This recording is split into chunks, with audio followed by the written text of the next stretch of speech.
తొందరగా రా. వస్తున్నానయ్యా.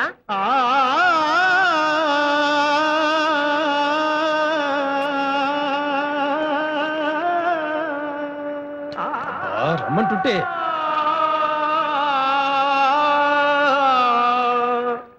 నిన్న సాయంత్రం వాళ్ళిద్దరూ పాడిన పాట ఇంకా నా చెవుల్లో మారుమరుగుతుంది. నీకు వినిపిస్తోందా? లేదు, కనిపిస్తుందా చూడు. వాళ్ళు రాత్రంతా అలాగే పాడుతున్నట్టున్నారయ్యా.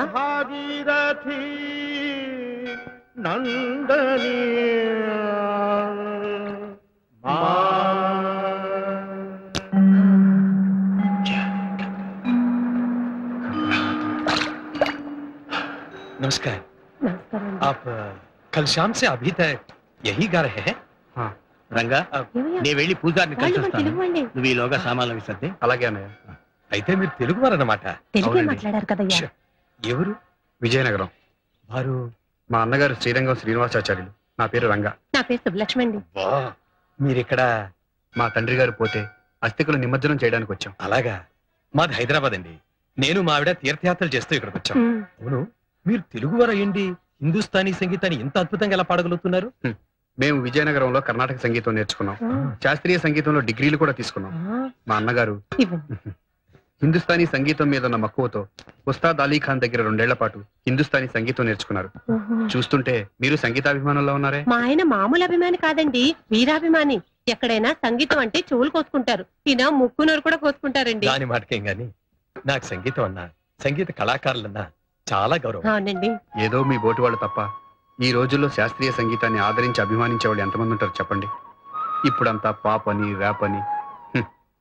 మాకు సరస్వతి కటాక్షం అయితే దొరికింది కానీ లక్ష్మీ కటాక్షమే ఇంకా లభించలేదు. లేదండి, ఎప్పటికైనా సవత్తల్లి సవత్తల్లి. కన్న తల్లి సాటి వస్తుందో చెప్పండి. ఏనాటికైనా ఆయన నిత్యం చేసే స్వరాభిషేకమే మళ్ళీ శాస్త్రీయ సంగీతానికి శుక్లపక్షం వస్తుందని మా అన్నయ్య ప్రగాఢ నమ్మకం. స్వామి విఘ్నేశ్వర అమ్మా 99 ఇదిగో చెప్పా. చూడు బాబు, పొద్దున సుప్రభాత నుంచి ఇప్పటిదాకా ఊళ్ళో గుళ్ళన్నీ తిరిగావు. చెప్పలతో ఈ బుట్టంతా నిండిపోయింది. ఆ బొట్లతో నీ మొహంతా మూసుకుపోయింది. ఇంకా ఎన్ని గుళ్ళు తిరగాలని మొక్కుకున్నావు బాబు? అయిపోయింది బాబాయ్, నా లక్ష్యానికి దగ్గరగా వచ్చేసాను. పోదాం పద.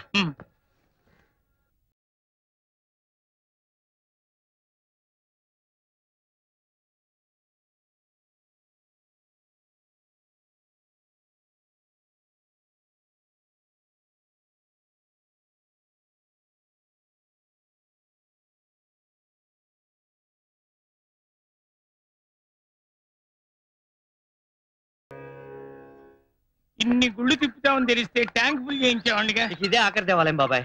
ఆ గుళ్ళో ఉండేది రాజ్దేవుళ్ళు కాదు, రాగమూర్తులు. శ్రీరంగం సోదరులుండే శ్రీనిలయం. అరే చెప్పావు కదే, ఈ రోజున సినీ సంగీత ప్రపంచాన్ని ఏలుతున్న రారాజులయ్యా వాళ్ళు.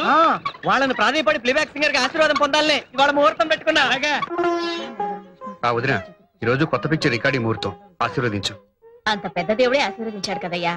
మా ఇంటి దేవుడు శ్రీనివాసుడు భార్య ఈ పద్మావతమ్మ కూడా ఆశీర్వదించాలిగా. సాయిబాబు గారు తాగండి బాబు. మీరేనా తాగండి. తాగండమ్మా. అంతా మీ పెద్దమ్మే చూసుకుంటుందిరా. మళ్ళీ పేచీలా? బొమ్మపాలు తాగమంటే వద్దని మొర ఇస్తున్నారమ్మా. మరి పచ్చి వాసన కొడుతున్నాయి పెద్దమ్మ. అవును పెద్దమ్మ, వాంతి కూడా వస్తుందా? వస్తుంది వస్తుంది. అమ్మయ్య, పెద్దమ్మ తాగేస్తుందిరా. నేనే తాగుతాను. పదండి. ఆహా, మంచి శకునం. నా భవిష్యత్తుకి తలుపులు తెచ్చుకుంటున్నాయి. ఎంత అదృష్టం. చందు, నీ పూజ ఫలించిందయ్యా. నమస్కారం అమ్మా. ఎవరు బాబు? అయ్యగారిని కలవాలని వచ్చాను. వారి దగ్గర పాట పాడే అవకాశం కోసం వారిని ప్రాధేయపడదామని. అయ్యో, వాళ్ళిద్దరూ ఇప్పుడే రికార్డింగ్ థియేటర్కి వెళ్లారు. ఇవాళ కొత్త సినిమా ముహూర్తం.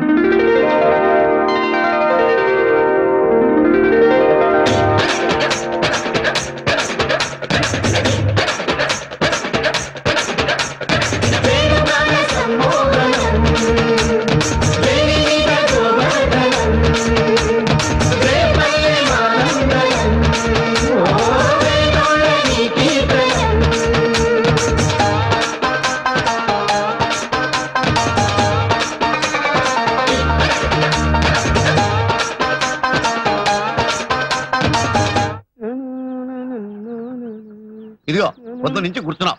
ఈ ప్రసాదం దక్షిణ తీసుకెళ్ళు. అయ్యో, నేను ముష్టివాడి కదా సార్, వర్ధమాన గాయకుడిని. వృద్ధి చెందిన తర్వాత వద్దుగానే ఆయన వర్ధం అనమాట. ఎందుకే మాకు నువ్వు ఏమిటి ఇక్కడే కూర్చున్నావు? వాళ్ళు కలవలేదా? అసలు వాళ్ళ దర్శనమే గాందే. నువ్వేంటి ఆఫీస్ డుమ్మా కొట్టేసావా? లేదు, నీ నోటి వెంట శుభవార్త విని అది మోసుకుంటూ వెళ్ళి మీ అమ్మగారిని కలిసి డ్యూయట్ పాడదామని సెలవు పెట్టి. ఏంటి డ్యూయట్ అంటున్నావు? నువ్వు కూడా వర్ధమానంగా ఆయనవా? లేదండి, వృద్ధగాయని. ఇక్కడ ఉణుకు పాటలకు తావులేరు. ముందు ఈ జాగా ఖాళీ చేయండి. అసలు మీరు ఎవరు సార్? నేనా? ఈ చిత్రానికి నిర్మాతనే, కథకుని, దర్శకుని నేనే. సార్ ఒక్క అవకాశం ఇప్పించండి సార్. అక్కర్లేదు. మాకు ముంబై నుంచి విదేశీ కంఠాలు చాలా ఉన్నాయి. స్వదేశీ కంఠాలు అక్కర్లేదు, దయచేయండి. మీరు స్వదేశీ విదేశీ అండి? పరదేశీ. స్వదేశీ అండి, పరదేశీలకు బానిసయ్యారు. మా ఆంధ్రుల కర్మ సార్. నమస్కారం. నిర్బలం విశోధైర్యం నిర్భయత్వం అరోగత అజాడ్యం వాక్పటుత్వం చ హనుమస్మర. వాకిట్లో ముగ్గు పెట్టకుండా ఎక్కడ చచ్చినట్టు? లక్ష్మి, లక్ష్మి! మాకు హారతీయ సిద్ధమైతిరా. ఇస్తా ఇస్తా. ఏమది? పొద్దుటే ఈ కృష్ణుని వేషం ఏమిటి? ఈ భాష ఏమిటి? పరిత్రాణాయ. వాకిటి ముందు ముగ్గు పెట్టకుండా పరిత్రాణయ సాధులు. షాప్ తెరిచే టైం తెలుసుగా? క్రోధమేలా ఈ వేణువు అందుకొనుడు, మేము మృగ్గు పెట్టదముగాక. ఏడ్చెలేమ్మా, సాత్ కృష్ణుడి చేత ముగ్గులు బొగ్గులు అయిపోతున్నాడు మా బావ. ఏం లేదు రంగయ్యన్న, రేపు కృష్ణాష్టమి కదా. మనం వేసే వీధి నాటకంలో కృష్ణుడి పాత్రలో ఇప్పటి నుంచే జీవిద్దాం అనుకుంటే ఏది ఆయన సహకరిస్తేనే కదా. ఏమిటే సహకరించేది? అప్పటికప్పుడు వేషం కట్టి రంగస్థలం మీదకి వెడితే ఆ పాత్ర రక్తి కట్టొద్దు. ఏడ్చినట్టుంది. ఎంతకీ నేను ఆ నాటకంలో అర్జున వేషం కడుతున్నానా లేదా? వేషం వేయడానికి అర్హత ఉండద్దు. ఏ నాకేం తక్కువ? చిన్నప్పుడు నాకు చదువు నేర్పిన తెలుగు మాస్టర్ పుణ్యమా అని యాసలేని భాష మాట్లాడుతున్నా. పైగా సంగీతంలోనూ నాట్యంలోనూ ప్రవేశం కూడా ఉన్నది. మేమా అర్జునుడు వేషం వేయటంలో తప్పేమున్నది? అన్నీ ఉన్నా నీకు ఒకటే తక్కువ. ఏమా తక్కువ? ఓర్పయ్యా, మొన్న నువ్వు మా రిహార్సల్స్ చూడటానికి వచ్చి ఆ కర్ణుడు పద్యం పాడుతుంటే శృతి తప్పాడని వాడి మతి తప్పేలా కొడతావా? కొడతానా, కొయ్యకు ఊరేస్తానా? రేపు అపశృతిలో పాడితే ఈ కృష్ణుడు కూడా అదే గతి. వెళ్ళ చాయ్ పట్రా. ఏం చేత? పెద్దయిన మీకు హోమియోపతి మందించినప్పుడు కాఫీ టీలు తాగొద్దన్నారా? అందుకు మీకు మేమిప్పుడు మజ్జిగ తెచ్చదము, త్రాగుడు.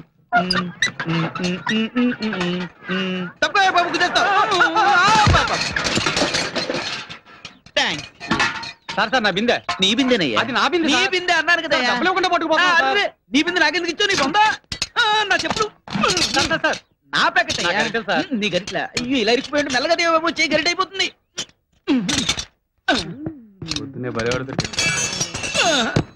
తీసుకో. ఏమిటి సార్? రిపేర్ చేసి పెట్టండి. రికాల్ ఒక్కటే దురద. అదృష్టం అంటారులేండి. ఏదో మీ నోట్ చదవాలండి. రిపేర్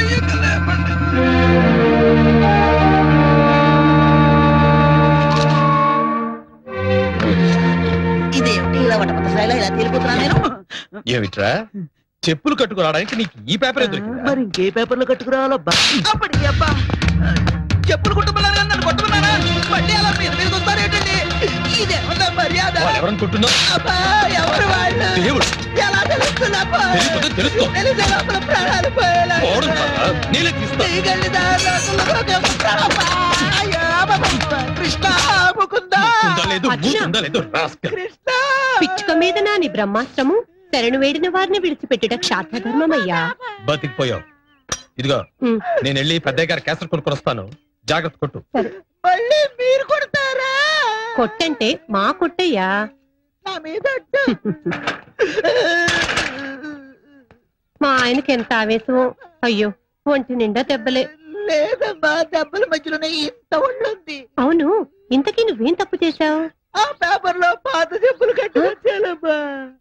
కట్టుకొచ్చిన పేపర్లేమో కళ్ళకద్దుకున్నారు, పట్టుకొచ్చిళ్ళేమో మధ్య వాయించారు. వాయించరు? ఆ ఫోటోలోని వ్యక్తులు గొప్ప వాళ్ళయ్యా. వాళ్ళు పెద్ద సంగీత దర్శకులు కూడా. అలాగా అమ్మా, అది తెలిస్తే చెప్పులు జేబులో పెట్టుకు వచ్చేవాళ్ళి, పేపర్ నెత్తిన పెట్టుకు తెచ్చేవాళ్ళి. అబ్బా లేవయ్యా. అరే ఎడు తిరుగుతున్నావయ్యా? ఎవరి చేతి పక్క తిరుగుతాను. మరి ఇలా రౌండ్ కొడితే యాక్సిడెంట్ అవ్వగలదు, జాగ్రత్త. స్టాక్ అయిపోయిందండి. ఏమండి ఓ 50 రూపాయలు ఎక్కువిస్తాను. ఆ సిడీ నాకు ఇస్తాను. భలేవారండి, బ్లాక్ లో అమ్మడానికి ఇంత కష్టపడి కొనుక్కుంది. ఏమండి పోనీ 100, 200. అయ్యో, మీరు కూడా నాలాగా శ్రీరంగం బ్రదర్స్ వీరాభిమానులా ఉన్నారు. వాళ్ళ అభిమానులు కాని వాళ్ళు ఎవరు చెప్పండి. ఇప్పుడు సంగీతం పేరుతో, సాహిత్యం పేరుతో వస్తున్న భూకంపాల్లో చెవులకింపుగా, మనసుకు హాయిగా ఉండే సంగీతం ఇస్తున్నది వాళ్ళిద్దరే కదండి. కరెక్ట్ గా చెప్పారు. ఈ క్యాసెట్ లోని అన్ని పాటలు ఒక పాటకి ఇంకో పాట పోటీ పట్టట్టున్నాయి. 500 రూపీస్ ఇస్తాను. Don't worry, I'll get it for you. అందులో చిన్నాయన పాడిన కస్తూరి తిలకం అనే పాట ఇట్స్ నెంబర్ 1. Excellent, super. అది వింటుంటే మనందరం అలా కాసేపు రేపల్లికి వెళ్ళిపోయి గోపికలం గోపాలరం అయిపోతాం. కస్తూరి తిలకం లలాట ఫలకే వక్షస్థలే కౌస్తుభం నాసాగ్రే నవమౌక్తికం.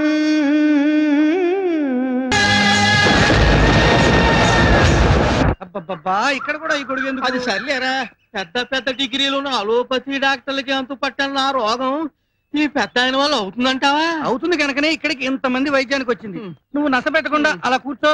అమ్మయ్యా, గుణం ఇస్తే మంచిదే, కానీ ఆయన ఫీజు అది పుచ్చుకోకుండా కర్ణాటక సంగీతంలో ఏదో పాడించుకుంటారట. నాకు సరిగములు కూడా రావే, ఎత్తారా? దాని వాళ్ళకి ఆయనే నేర్పించి పాడించుకుంటారు. నువ్వు కంగారు పడకు. టెంపరేచర్ నార్మల్కి వచ్చేసింది అన్నయ్య. మందు 2 డోసులు ఉన్న వేసుకోమంటావా? ఈ పూట కూడా ఒకటి వేసుకోరా. అలాగే. ఏమయ్యా, మీ అన్నయ్యకి ఫీజు చెల్లించి టిఫిన్ తింటావా? టిఫిన్ తినేసి ఫీజు చెల్లిస్తావా? అయినా ఇంట్లో వాళ్ళకు కూడా అవే రూల్స్ అంటే ఎలా? ఏమిటి రూల్స్ గిల్స్ అంటున్నారు? మందు ఇచ్చారు కదా, ఫీజు చెల్లించుకోమంటుంది కదొదినా. తొందరగా పాడించి ఫీజు తీసుకోండి, పాపం ఆకలేస్తుందట. ఎంత వర్ణింతునయ్యా రామయ్యా నీ మహిమ, నేనెంత వర్ణింతునయ్యా మరే మారుతాం. రామయ్యా నీ మహిమ, నేనెంత వర్ణింతునయ్యా రామా. కొత్త ఆలోచన కొత్త జబ్బు నాకైతే అంత ముందు ఆయన దర్శనం అయితే ఖచ్చితంగా అవుతుంది కదా, ఆ తర్వాత నా కోరికంటే చెప్పుకోవచ్చు కదా. నమస్కారం అండి. నమస్కారం అండి. కూర్చోండి. నమస్కారం అండి. శ్యామలమ్మ. అయ్యా పిలుస్తారు.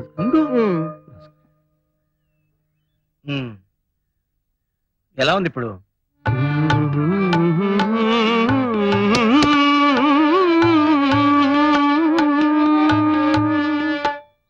కాఫీ రాగంలో అద్భుతంగా ఉంటుంది సార్ ఈ పాట. ఒకసారి అన్నయ్య కూడా చెప్పి.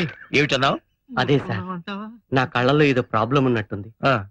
ఇప్పుడు మీ కాళ్ళున్నాయనుకోండి సార్, నాకు చేతుల్లా కనిపిస్తాయి సార్. నీ కాఫీ తాగే అలవాటు ఉందా? ఉంది సార్. వద్దు, ముమ్మాటికి వద్దు. 6-8 అని వచ్చింది, అది వాడి చూడు. కాఫీ రాగం ఓకేనా సార్? వద్దు, ముమ్మాటికి వద్దు. 6-8 వాయించు.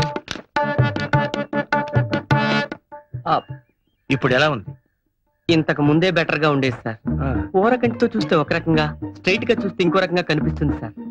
మరి నీకే మందు పనిచేస్తుందబ్బా? మీరు తలుచుకుంటే అనుగ్రహించగలరు. ఒక్క పాట నేర్పితే నా గొంతు వినిపించగలను, మీ అభిమానం పొందగలను సార్. చూడు, ఇవెన్ని వేళ్ళు? కరెక్ట్ గా 3 వేళ్ళు సార్. 3. క్షమించండి సార్, నేను వర్ధమాన గాయకుణ్ణి. మీ దగ్గర ప్రాపకం సంపాదించాలని నేను చేస్తున్న ప్రయత్నాల్లో ఇదొకటి. అదే సార్ నా జబ్బు.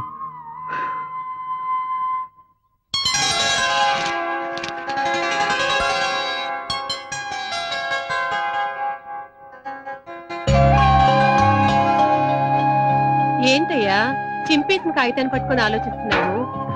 ఏం లేదు, కాలం ఎంత తొందరగా గిర్రును తిరిగిపోతుందా అనిపిస్తుంది. ఇదే నెల ఇదే రోజు ఆ అన్నదమ్ములిద్దరూ ఆనాడు అమెరికాకి వెళ్ళడం గుర్తొచ్చింది. ఆ రోజు హరిద్వార్లో ఎంతో వినయంగా తలంచుకుని సామాన్యుల్లా ఉన్న అన్నదమ్ములు చూశాను. ఈ రోజు సగర్వంగా తలెత్తుకుని తిరగల అసామాన్యుల్ని చూస్తున్నాను. అవునయ్యా, చాలా మంది గొప్పవాళ్ళు అవుతారు, కానీ పాత పరిచయాల్ని మర్చిపోతారు. వీళ్ళు మాత్రం మనల్ని.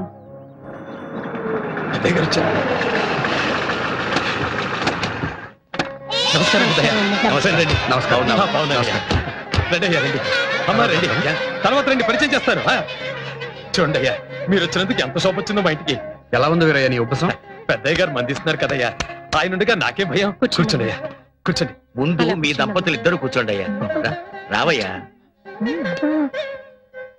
కూర్చో.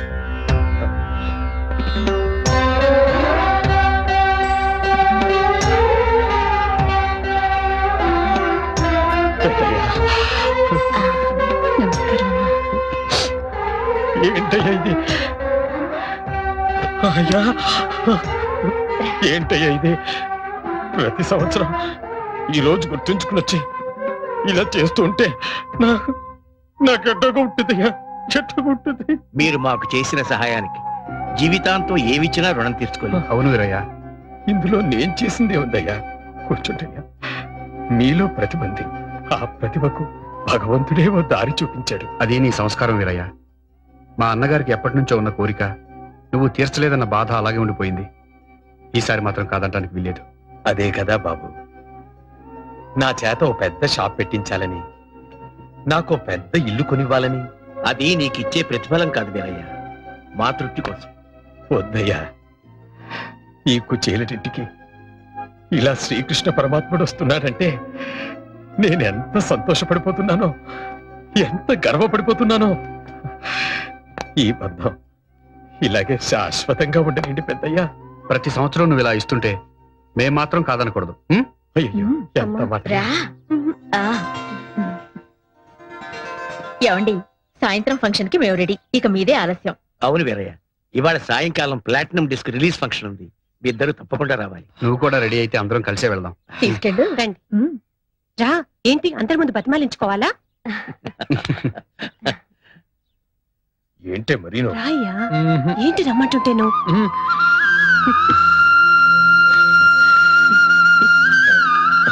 మళ్ళీ ఏమైంది? తాళం వేసి వస్తాను. అబ్బా రావయ్యా. శంకరయ్యన్న కాస్త ఇల్లు చూసుకో.